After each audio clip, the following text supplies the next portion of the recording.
राजस्थान में 7 सीटों पर उपचुनाव है। पॉलिटिकल पंचायत की टीम लगातार 7 विधानसभा क्षेत्रों में जाकर लोगों की मिजान को जान रही है कि आखिरकार लोग क्या सरकार के साथ है या फिर विपक्ष के साथ है या फिर जहां निर्दलीय हैं या त्रिकोणीय मुकाबला है। तो क्या लगता है कि इस बार जनता का मिजाज है क्या, उसी को जानने के लिए आज हम पहुंचे हैं झुंझुनू की धरा पर। आज झुंझुनू के लोग हमारे साथ मौजूद हैं। ये पार्क है, यहाँ पर बैठे हुए थे, हम चर्चा कर रहे थे लोगों से। तो इस बार जानते हैं कि जो झुंझुनू की जनता है उनके मन में क्या है और क्या वो इस बार सोच रख रहे हैं, क्योंकि झुंझुनू एक ऐसी धरा है जहाँ पर सैनिकों का ये पूरा इलाका है और यहाँ पर शिक्षा का हब जो है लगातार शेखावटी में। सब लोग कहते हैं कि शिक्षा के क्षेत्र में अगर सबसे ज्यादा राजस्थान में कोई क्षेत्र आ गया तो उसे शेखावटी है। क्या लगता है सर, इस बार चुनावों के मुद्दों की हम बात करें, शिक्षा का हब यहाँ पर रहा है, तो किस तरह का इस बार समीकरण रहने वाला है? समीकरण यही रहेगा, अब की बार बीजेपी सरकार आएगी, क्योंकि कांग्रेस है वो वंशवाद की तरफ चल रही है। पहले शीशराम जी, फिर उनके सुपुत्र विजेंद्र ओड़ा जी, अब उनके बेटा अमित ओड़ा जी को आया है। पब्लिक है वो उनसे एकदम निराश हो रही है। परिवारवाद नहीं चल रहा है। मोदी जी की यही कहावत है, परिवारवाद नहीं चलेगा, सबको मौका दो। अब भामू जी हैं, एकदम स्वतंत्र हैं, अच्छे नेता है, वो जरूर जीतेंगे। और शीशराम जी के वोट जो हैं अपने अपने जो गुड्डा राजेंद्र जी गुड्डा वो तोड़ेंगे। मोमडन्स वोट है, एक तरफा वोट पड़ते थे, अब मोमडन्स लोग भी नाराज हो रहे हैं क्योंकि उन्होंने वंशवाद चला रखा है। मोमडन्स लोग में कई लोग सीट लेना चाह रहे थे लेकिन उन्होंने सीट नहीं दी, इसलिए वो शीशराम जी से, उनके पुत्र से नाराज हैं, इसलिए उन्होंने गुड्डा की तरफ रुख किया है। मोमडन्स बहुत एक तरफा पड़ते थे कांग्रेस की, इसलिए अब वो बट गए हैं। इसलिए भामू जी की तरफ से पूरा उनको समर्थन है और कुछ बबलू जी हैं उनको बिठा दिया, बबलू चौधरी उनको भी बिठा दिया है, उनका समर्थन हो गया है। इसलिए भामू जी का पूरे मेरे हिसाब से जीतेगा और का फूल खिलेगा। शेखावटी में जो शिक्षा का क्षेत्र में सबसे आगे रहता है और ओला परिवार लंबे टाइम से यहाँ पर विधायक, सांसद, मंत्री जीतते आ रहे हैं, आप लोग उनको जितवाते आ रहे हैं। क्या विकास का कोई ऐसा आयाम उन्होंने किया? ओला परिवार ने पब्लिक को बेवकूफ बनाया है। पहले तो कहते हम नहर ले आएंगे, फिर हम ये ले आएंगे, कुछ नहीं किया है। न कोई ब्रॉडगेज को झुंझुनू को ब्रॉडगेज से जोड़ा है। ओला परिवार ने मूर्ख बनाया पब्लिक को। अब कुछ नई पीढ़ी को आने नहीं दे रहे हैं। अभी लोगों को कह रहे हैं कि वो बेटे को ले आया, पोते को ले आया, कुछ नहीं, सब बकवास है। अब समर्थन कुछ स्वतंत्र को दो। अब यही है कि बीजेपी जीतेगी। राजेंद्र गुड़ा मैदान में है, क्या फर्क पड़ने वाला? हाँ, टक्कर में है, लेकिन वो अमित ओड़ा का वोट तोड़ेंगे, वो न कि उनके वोट तोड़ेंगे, भामू जी का वोट तोड़ेंगे। राजेंद्र बाबू 100% जीतेंगे अब की बार। जब मुस्लिम वोट हैं वो उनकी नाराजगी साफ नजर आ रही है, तो ऐसे में क्योंकि लंबे वक्त से वो भी टिकट की मांग कर रहे हैं, खासी संख्या में मुसलमान यहाँ पर हैं, इस वजह से भी मुस्लिम लोग नाराज है कि उनमें भी कई अच्छे नेता हैं मुस्लिम लोगों में भी, लेकिन उनको भी वोट नहीं दे रहे हैं। उन्होंने तो अपनी बपोती समझ रखी कि जो है कांग्रेस हमारी सरकार है, हम लोग जीतेंगे। नहीं, अब लोग सख्त नाराज है, इसलिए मुस्लिम लोग हैं वो गुड्डा की तरफ रुख कर रही है।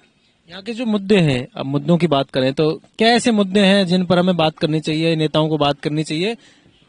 एक तो ब्रॉडगेज यहाँ पर सबसे बड़ी समस्या है। क्यों, कई सैनिक परिवार है और है जो ब्रॉडगेज की सबसे बड़ी समस्या है, वो मेन चीज है। बाकी पानी वानी की समस्या भी है और भी कई समस्या है, लेकिन मेरे हिसाब से राजेंद्र जी गुड्डा आएंगे और भजनलाल सरकार है, ज्यादा बेटर होगा अगर वो भामू जी जीतेंगे तो। बाकी कांग्रेस सरकार के राज में कोई कामकाज नहीं हुआ है, सब धांधलेबाजी हुई है।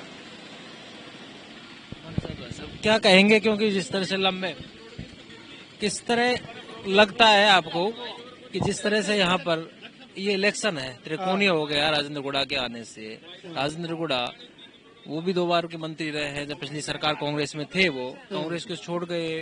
तो सचिन पायलट का जो प्रकरण हुआ, सचिन पायलट गए, उसके बाद उसको छोड़ के आ गए। तो क्या परसेप्शन इस बार बन रहा है झुंझुनू की जनता के बीच में? आप लोग क्या सोच रहे हैं? मैं तो ऐसा सोच रहा हूँ, झुंझुनू में मतलब दूसरा नेता आना चाहिए कांग्रेस की जगह, अदर बीजेपी का की सीट आनी चाहिए। यहाँ पे कुछ झुंझुनू में विकास हो, उससे सरकार चेंज होनी चाहिए, जब भी झुंझुनू का काम होगा। जंक्शन होना चाहिए यहाँ पे।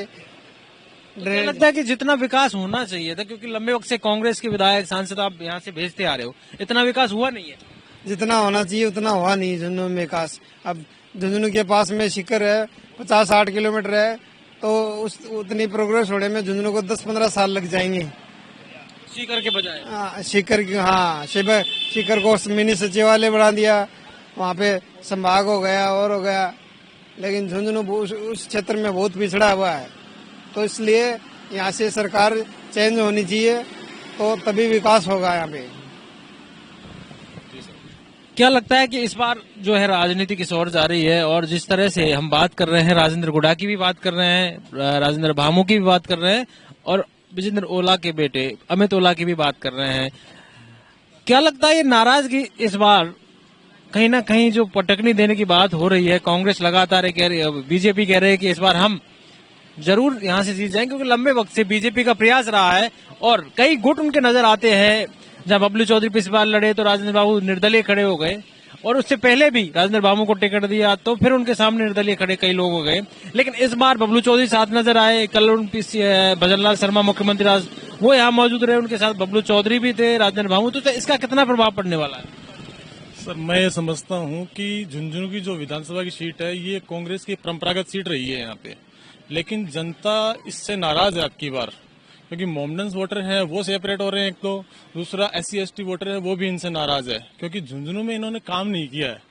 और जनता ये चाहती है कि यहाँ पे अब सरकार चेंज हो, सीट चेंज हो, बीजेपी को चाहती है, यहाँ पे भामू जी को चाहते हैं लोग। और बीजेपी का हारने का सबसे बड़ा कारण पिछले 2-3 चुनावों में यही रहा है कि जब भी बीजेपी को टिकट मिलती है जिस भी कैंडिडेट को, उसके अगेंस्ट दूसरा ही कैंडिडेट बीजेपी का खड़ा हो जाता है, जिसकी वजह से इनको नुकसान होता है। अब की बार भामू जी भी मिल गए हैं, बबलू जी भी मिल गए हैं, दोनों एक साथ हो गए हैं, तो ये परंपरागत सीट जो है वो बीजेपी में कन्वर्ट हो जाएगी। मेरी जहां तक ये सोच है, बीजेपी में आराम से कन्वर्ट हो जाएगी। दूसरा, इनका जो मुस्लिम परंपरागत जो वोट था वो गुड्डा जी के साथ जा रहा है, तो इनको इस बात का ओला जी को नुकसान होगा और बीजेपी की सरकार यहाँ पे बनेगी। बीजेपी गुटबाजी की वजह से अभी तक हारती आ रही है, इस बार एक हो गई है। वहीं राजेंद्र गुडा, अब जिस तरह से राजपूत हुए वो राजपूत वोट कहीं ना कहीं गुडा की तरफ चले जाए और मुस्लिम वोट नाराज हो जाए, और इस तरह का ये समीकरण बन रहा है कि हम लोगों के बीच में गए, लोगों ने कहा कि जो विकास यहाँ होना चाहिए, नहीं हो, जैसे पार्क हो या फिर जो झुंझुनू की जो शहर की जो बात करें हम, तो उसमें जो सड़कों की बात हो या अन्य जो भी चीजें समस्याएं हैं, उस समस्याओं की बात होनी चाहिए। और जो लंबे वक्त से वो कांग्रेस के विधायक सांसद बनते आ रहे, वो काम हुआ नहीं।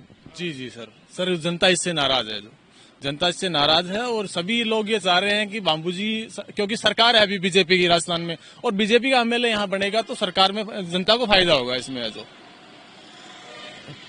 बीजेपी का विधायक बनेगा तो फायदा होगा, ये लोग कह रहे हैं। और जो लोगों की इस बात सामने आ रही है कि कहीं ना कहीं नाराजगी नजर आ रही है, परिवारवाद का भी एक मामला सामने आ रहा है कि अपनी तीसरी पीढ़ी को उन्होंने टिकट दिला दिया है, जबकि और जो लोग थे जो परंपरागत वोट कांग्रेस के थे, उन वोटों में भी इसी टिकट की मांग की गई थी, लेकिन नहीं मिला। क्या लगता है अंकल जी, इस बार का क्या आप सोच रहे हैं, क्योंकि जिस तरह का समीकरण यहाँ बन रहा है, त्रिकोणीय मुकाबला नजर आ रहा है?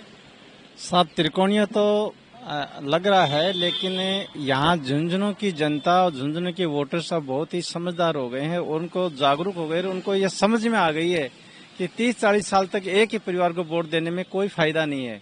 वहाँ की जो मूलभूत समस्याएं हैं वो ज्यों की त्यों बनी हुई है। झुंझुनू सैनिकों का जिला है और आज तक झुंझुनू से सीधी ट्रेन दिल्ली के लिए ट्रेन नहीं है, इससे शर्मनाक बात और क्या हो सकती है। और यहाँ पर होनी चाहिए सैनिकों की अच्छी अकेडमी होनी चाहिए, यहाँ पर जंक्शन होना चाहिए था, 3 फ्लाईओवर जो कि बैडली नीडेड है, वो आज को 30 साल पहले हो जाना चाहिए था। झुंझुनू को बैकवर्ड डाल दिया इस परिवार ने। झुंझुनू की जनता ने सही डिसीजन लेगी इस बार, और हमको लग रहा है कि निश्चित रूप से बीजेपी यहाँ से जीतेगी। आप बिल्कुल, आप जो बात कर रहे हैं कि जहाँ शहीदों की है, क्योंकि हम जहाँ भी इस चौराहे पे जिस जगह भी गए शहर में, हर जगह किसी शहीद का जो नाम और नाम पट्टी का है, चाहे वो शौर्य चक्र हो, अलग अलग चक्र। ये भी सैनिकों ने एक पहले मांग उठाई थी कि इनकी कुछ सैनिकों के कोई पहचान होनी चाहिए, तो इन्होंने गलियों में बोर्ड तो लगा दिए, लेकिन गलियों में जाके हालात देखोगे ना आप, तो गंदगी नाली की मतलब कोई व्यवस्था नहीं है, केवल एक बोर्ड लगा दिए। यानी हकीकत में है ना, झुंझुनू जिला बहुत ही पिछड़ चुका है और इस कांग्रेस की वजह से पिछड़ चुका है, इसलिए इसको उखाड़ के जनता इस बार फेंक देगी। जो काम होने चाहिए थे वो नहीं हुए। चाहे सैनिकों की बात करें, शिक्षा का हब हो, हर क्षेत्र में झुंझुनू जिला पिछड़ गया है, इसलिए ये जनता अब समझ गई है। और झुंझुनू की वोटर्स है वो इतने शिक्षित हो गए हैं कि अब इनको पता है कि इस परिवार को पीछा छुटाना पड़ेगा और निश्चित रूप से बदलाव आएगा और ये सीट हमेशा के लिए कांग्रेस के हाथ से निकल जाएगी। कैबिनेट में मंत्री रह गए, उन्होंने कुछ नहीं किया। उनका बेटा स्टेट गवर्नमेंट में मंत्री रहा, कुछ नहीं किया, तो क्या करेंगे हम लोग? ये खाली लूट खसोट की उन लोगों ने, परिवारवाद के बेटे। हाँ, के नाम से उन्होंने वोट लिया और झूठ बोल करके वोट लिया, कुछ धरातल पे कोई उन्होंने काम नहीं किया। आपको विश्वास है कि बीजेपी ने यमुना समझौता जो किया है? विश्वास है इस बार जो ये दोनों में बीजेपी में तो तालमेल जो बैठा है वो बहुत ही बढ़िया इन्होंने डिसीजन लिया और बहुत बढ़िया इनका फायदा मिलेगा। तो जिस तरह से लोगों से हम बात कर रहे हैं, अब इन लोगों का यही कहना है कि जो इतने लंबे वक्त से या झुंझुनू की जो लोग हैं उन्होंने कांग्रेस को सींचा है, कांग्रेस को वोट दिया है, लेकिन जो काम होने चाहिए थे, तो चाहे सैनिकों के लिए सम्मान की बात हो या फिर यहाँ की जो सफाई व्यवस्था हो, पानी की व्यवस्था हो, यहाँ की जो जंक्शन की ये बात कर रहे हैं कि यहाँ से सीधी ट्रेन दिल्ली के लिए नहीं है, जबकि शिक्षा का अब है, बाहर से लोग भी यहाँ पर शिक्षा के लिए लोग आते हैं, पढ़ाई करने के लिए बच्चे भी आते हैं, और सैनिकों के जो यहाँ पे सैनिकों के जो परिवार है वो यहाँ रहते हैं। ऐसे कई मांगे इन लोगों की है। पानी की जो बात उन्होंने कही, कितने लंबे वक्त से सीसराम मोला परिवार यहाँ कैबिनेट मंत्री जो है केंद्र में रहा, विजेंद्र ओला पिछली सरकार में मंत्री रहे, स्टेट में कई बार रहे, अब बार फिर सांसद बन गए, अपने परिवार के टिकट दे दिया है। तो ये नाराजगी नजर यहाँ आ रही है बीजेपी के लिए।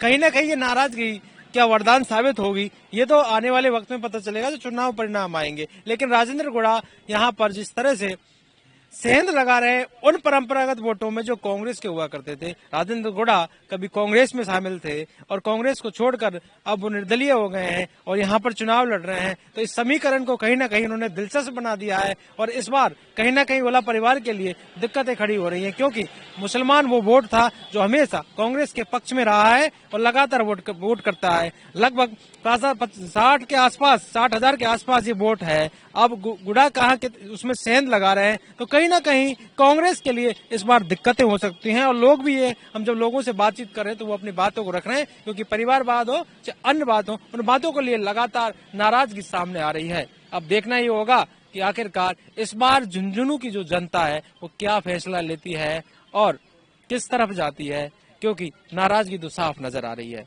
पॉलिटिकल पंचायत के लिए झुंझुनू से कैमरामैन घनश्याम के साथ दशरथ सिंह।